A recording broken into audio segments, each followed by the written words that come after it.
American style goulash. Absolutely no resemblance to its namesake, Hungarian goulash, but if you grew up in the United States in the 1950s, 60s, 70s, early 80s, you've eaten it.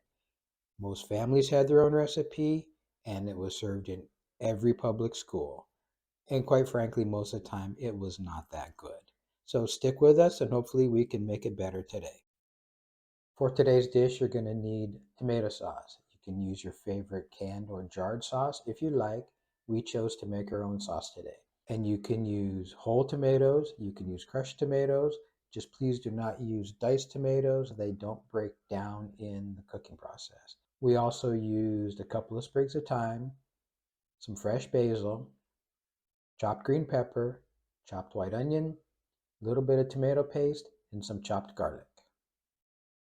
We're going to need some fresh Parmesan cheese, a little neutral oil, some ground beef, and elbow macaroni.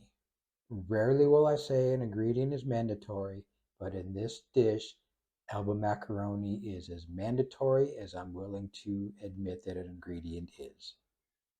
In a hot pan with oil, add the ground beef. Smash the ground beef a little bit so it makes maximum contact with the pan to help it cook faster. As it starts to brown, keep breaking it up.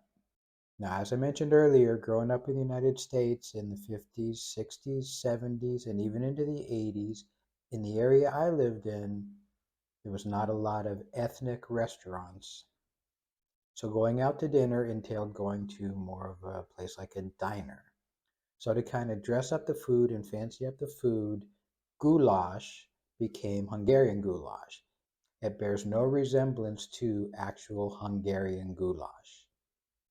Every family in the area I grew up in had a recipe for this dish. It was served in the public schools for all of the years I attended public school. And of course, it was made in my own home. It was made with the canned tomato sauce and the Parmesan cheese that came out of the green container. We all know what that is. At that time, it was out of both necessity and convenience.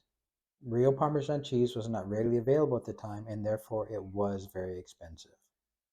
So with the ground beef, timing is not critical here. You can turn it over at any time. The beef is going to stay in the pan throughout the entire cooking process here, but we want it mostly cooked so we can drain off any excess fat.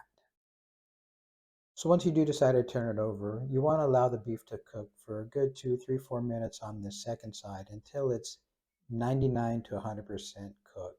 We're not worried about browning like we are in some dishes. Again, the meat is just going to cook all the way through so it doesn't continue to render fat. Once it is completely cooked, push all the meat to one side so you can get some of the excess fat out of the pan.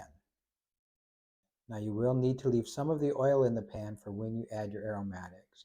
This would be also the time, once you drain the oil, to add your jarred sauce or canned sauce if you choose to use that instead of making your own sauce. When you're satisfied with the amount of oil left in your pan, you can add your aromatics. So you can go ahead and add your garlic, your onions, and your pepper. Allow them to cook for 2, 3 minutes to soften. And then once that's done, you can go ahead and mix everything together and allow it to cook for another minute or two.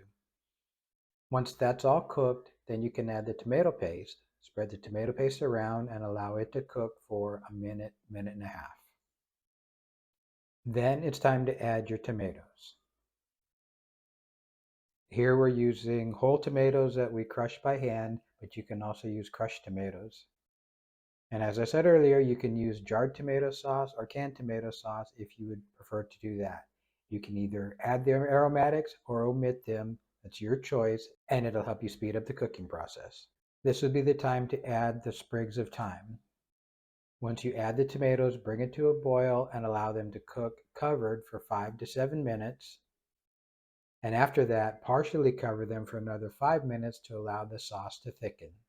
Once your sauce is thickened, it's time to add the pasta.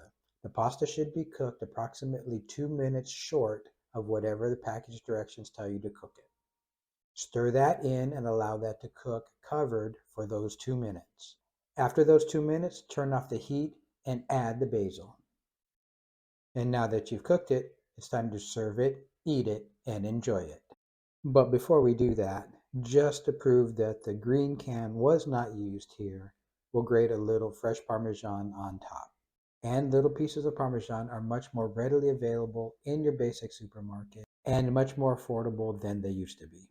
And truly, there's nothing wrong with using the green can if that's what you have. So rather than just throwing the sauce on top of the pasta and serving it, when you cook the pasta those last 2 minutes in the sauce, the pasta is able to absorb some of the sauce's flavor. This sauce does have a nice deep flavor. It tastes really good. And no offense to the school cafeteria lunch ladies, the diners, or, sorry, my mother, this tastes much, much better than I remember from my childhood. Thank you for watching. I hope that you'll enjoy this version of American Goulash. It's an upgraded version from my childhood and the childhood of many, many others living here in the United States over the last 60 years. On behalf of the flight crew, thank you for flying with us and have a pleasant day.